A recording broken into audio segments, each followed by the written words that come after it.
मैंने कभी नहीं सोचा था कि सान्या जैसी जगह पर भी बर्फ गिरेगी। शुरुआत में सिर्फ सुपरमार्केट का सामान खत्म हुआ, फिर धीरे धीरे पूरा बिजली सिस्टम ठप पड़ गया। मरम्मत करने गए कर्मचारी जिंदा जमकर मरने लगे। मेडिकल सिस्टम पूरी तरह बर्बाद हो गया। यहाँ तक कि अफ्रीका जैसे गर्म इलाके भी इस आपदा से नहीं बच पाए। एक सुबह मुझे अपनी कजन का फोन आया। क्या हुआ दीदी? सुबह सुबह इतनी जल्दी फोन क्यों किया? चांगजी, मैं तुमसे एक बहुत जरूरी बात कहने वाली हूँ और मैं बिल्कुल मजाक नहीं कर रही। ध्यान से सुनो। मैं तुरंत घबरा गया। मुझे लगा घर में कुछ हो गया है। नेशनल क्लाइमेट सेंटर की ताजा रिपोर्ट के अनुसार इतिहास का सबसे भयानक ला नीना प्रभाव आने वाला है। दुनिया के कई देश समय से पहले ही सर्दियों में प्रवेश कर चुके हैं और इसका पहला संकेत है असामान्य गर्म मौसम। लेकिन इस गर्मी के बाद आएगी भयानक ठंड। ये मानव इतिहास की सबसे जल्दी आने वाली सर्दी होगी। अनुमान है कि 1 महीने के अंदर पूरी दुनिया में तापमान अचानक गिर जाएगा और भोजन की भारी कमी शुरू हो जाएगी, यानी लेरवार बर्फीला प्रलय। मैं थोड़ा हैरान होकर बोला, आज क्या अप्रैल फूल है? ये मजाक नहीं है। तुम्हारे मामा मौसम विभाग में काम करते हैं। ये जानकारी वहीं से मिली है। हमने पहले ही एक सुरक्षित शेल्टर और काफी सारा राशन तैयार कर लिया है। तुम भी जल्दी तैयारी शुरू करो। और हाँ, ये बात अपने मम्मी पापा को भी बता देना। इतना कहकर दीदी की आवाज अचानक बंद हो गई, जैसे किसी ने जानबूझकर फोन काट दिया हो। मैंने इस बात को ज्यादा गंभीरता से नहीं लिया और वापस जाकर सो गया। लेकिन अगले दिन जब मैं नीचे पार्सल लेने गया तो मुझे महसूस हुआ कि मौसम सच में बहुत अजीब हो चुका है। नवंबर का महीना चल रहा था, लेकिन धूप अब भी इतनी तेज थी कि टी शर्ट पहनने का मन कर रहा था। ऐसे ही एक हफ्ता बीत गया और मौसम लगातार गर्म होता गया।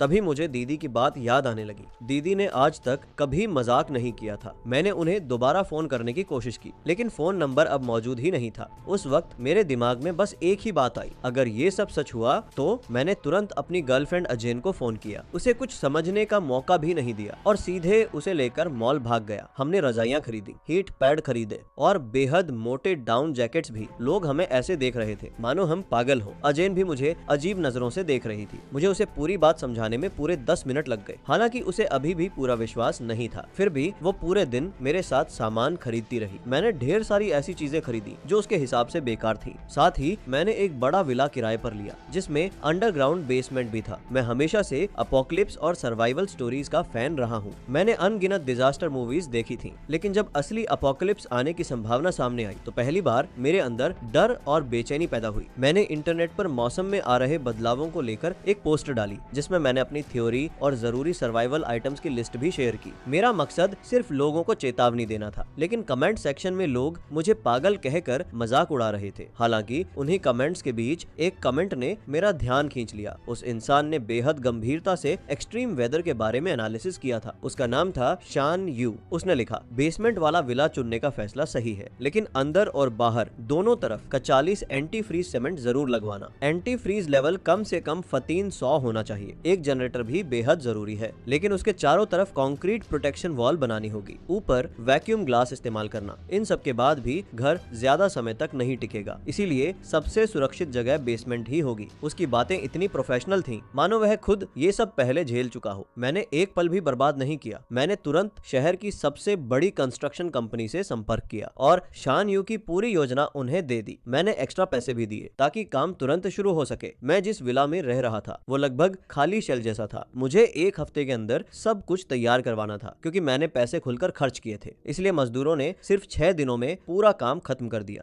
मैं अपने माता पिता को भी वहां ले आया। अगर मैं उन्हें सीधे बता देता कि दुनिया खत्म होने वाली है तो वह कभी यकीन नहीं करते। इसलिए मैंने उन्हें बुलाने के लिए एक बहाना बनाया। मैंने कहा कि मैं और अजेन शादी करने वाले हैं। अजेन के माता पिता कई सालों से विदेश में काम कर रहे थे। अब उन्हें वापस बुलाना बहुत देर हो चुकी थी। अपोकलिप्स बेहद डरावना होने वाला था और मैं सिर्फ अपने परिवार की रक्षा करना चाहता था। तापमान गिरना शुरू होने वाला था और मैं काम के बोझ से लगभग पागल हो चुका था। एक तरफ मुझे राशन इकट्ठा करना था और बेसमेंट बंकर को मजबूत बनाना था। दूसरी तरफ मुझे शादी की तैयारियों का नाटक भी करना पड़ रहा था। घर में जो भी चीज ठंड से खराब हो सकती थी हमने उसे बदल दिया। मैंने कई क्रेडिट कार्ड तक पूरी तरह खाली कर दिए। कुछ ही दिनों में हमारा पूरा बेसमेंट राशन और सामान से भर चुका था। पहले मुझे लगा था कि मैंने बहुत बड़ा घर किराए पर लिया है, लेकिन अब मुझे लग रहा था कि जगह कम पड़ जाएगी। आखिरी दिन मैंने अपने माता पिता को सारी सच्चाई बता दी। उन्हें समझाने में मुझे आधा घंटा लग गया। सुनने के बाद दोनों कुछ देर देर तक चुप बैठे रहे। फिर अचानक मेरे पिता उठे और बोले मुझे बाहर जाकर कुछ और जरूरी सामान लाना होगा। जब वो वापस लौटे तो उनकी गाड़ी पूरी तरह सामान से भरी हुई थी, लेकिन मैंने देखा कि वे खाने पीने के सामान के साथ महजोंग, ताश के पत्ते और बोर्ड गेम्स भी खरीद लाए थे। उस पल हमारे पूरे परिवार का माहौल अचानक गर्मजोशी से भर गया। हमें एहसास हुआ कि जब तक हम सब साथ हैं तब तक कोई भी मुश्किल हमें नहीं तोड़ सकती। हम पूरी रात काम करते रहे और सुबह के 7 बज गए। धीरे धीरे गिरती छोटी बर्फ अचानक भयंकर बर्फबारी में बदल गई। मेरे माता पिता बोले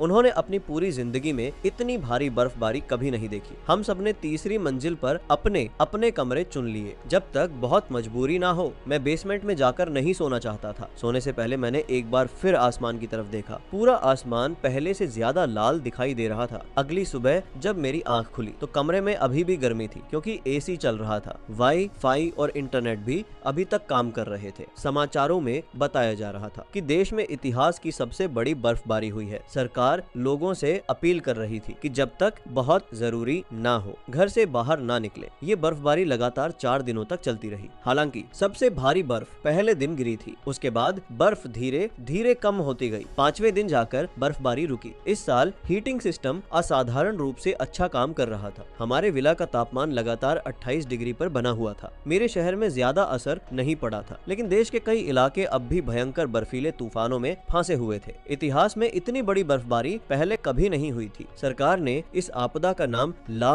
नीना रखा। लगातार 14 दिनों तक आसमान गहरे लाल रंग का बना रहा और सूरज दोबारा दिखाई ही नहीं दिया। जैसे जैसे तापमान गिरता गया वैसे वैसे चीजों की कीमतें भी बढ़ती चली गईं। हमारे सोसाइटी ग्रुप में हर कोई शिकायत कर रहा था कि इस साल इतनी भयानक ठंड आखिर क्यों पड़ रही है। ऐसे ही एक और हफ्ता बीत गया। फिर अचानक बाहर का तापमान इतनी तेजी से गिरा कि घर के अंदर का तापमान भी घटकर 21 डिग्री रह गया। समाचारों में बताया गया कि सान्या का समुद्र तक जम चुका है। यहाँ तक कि कई ऊंची इमारतों के शीशे भी इतनी ठंड के कारण टूटने लगे थे। आज सोसाइटी के बहुत से लोग अपनी गाड़ियां लेकर यहाँ से निकल गए। हालांकि बिजली अभी भी चल रही थी, लेकिन शायद उनके घरों में खाने का सामान खत्म होने लगा था। सोसाइटी ग्रुप पहले से ज्यादा एक्टिव हो चुका था। जो लोग बाहर निकल चुके थे वो ग्रुप में बता रहे थे कि वे सरकारी शेल्टरों में पहुंच गए हैं। वहाँ बहुत गर्मी थी, लेकिन लोग इतने ज्यादा थे कि सबको जमीन पर सोना पड़ रहा था। कुछ लोग अब भी यहीं टिके रहने की बात कर रहे थे। उन्हें लग रहा था कि ये बस एक अस्थायी आपदा है। तभी ग्रुप में एक मैसेज ने मेरा ध्यान खींचा। किसी के पास बुखार की दवा है? मेरे बच्चे को तेज बुखार है, कृपया मदद कीजिए। मुझे अचानक कुछ दिन पहले बर्फ में खेलते बच्चे याद आ गए। शायद उनमें से ही कोई बीमार पड़ा था। मेरा दिल थोड़ा पसीज गया। मैंने उस व्यक्ति को प्राइवेट मैसेज किया और उसका फ्लैट नंबर पूछा। फिर मैं और अज्जैन कुछ दवाइयाँ और खाना लेकर उनके घर पहुंचे। दरवाजा एक पति पत्नी ने खोला। उन्होंने मेरे हाथ से सामान लिया, लेकिन धन्यवाद तक नहीं कहा और तुरंत दरवाजा बंद कर लिया।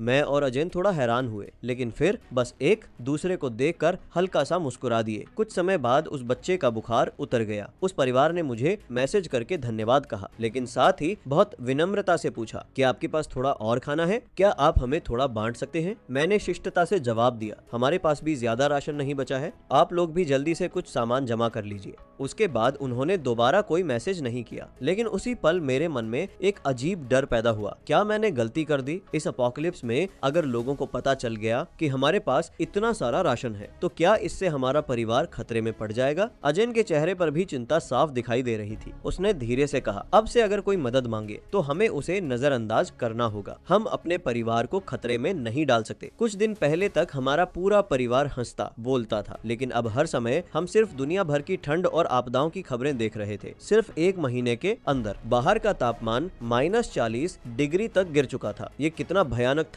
अगर कोई इंसान बाहर कुछ घंटे भी रुक जाए तो उसका शरीर काम करना बंद कर देगा। अब विला की तीसरी मंजिल पर रहना लगभग असंभव हो चुका था। मैं वहाँ 1 मिनट भी खड़ा रहता तो पूरा शरीर कांपने लगता। हमने फैसला किया कि ऊपर रखा सारा सामान पहली मंजिल पर ले आएंगे। हमारे पास बचा हुआ खाना लगभग 1 महीने तक चल सकता था, लेकिन आज का दिन कल से भी ज्यादा ठंडा था। बाहर का तापमान अब -50 डिग्री तक पहुंच चुका था। सोसाइटी के ज्यादातर लोग धीरे धीरे शेल्टरों की तरफ जाने लगे, लेकिन जिस परिवार की मैंने मदद की थी वे शायद अब भी यहीं थे। उन्होंने फिर मुझे मैसेज किया, कृपया हमारी मदद कीजिए, हमारे घर का राशन खत्म हो चुका है। अगर बच्चे ने खाना नहीं खाया तो वह मर जाएगा। तभी मेरी माँ ने मेरा फोन देख लिया। च्यांगजी, हम ऐसा नहीं कर सकते, आखिर उनके घर में एक बच्चा भी है। मैं माँ की भावना समझ रहा था, लेकिन जब मैंने उन्हें बताया कि वो परिवार पहले भी कई बार हमसे राशन मांग चुका है। तो माँ भी चुप हो गई। पिता ने गंभीर आवाज में कहा, बेहतर होगा हम खुद को मुसीबत में ना डालें। आज के समय में अगर किसी को पता चल गया कि हमारे घर में इतना राशन है तो बड़ी परेशानी खड़ी हो सकती है। जब पिताजी ने ये कहा तो माँ भी बस चुपचाप सिर हिलाकर चुप हो गई। मैं उनकी आंखों में परेशानी और बेबसी साफ देख सकता था। मैंने कहा, माँ,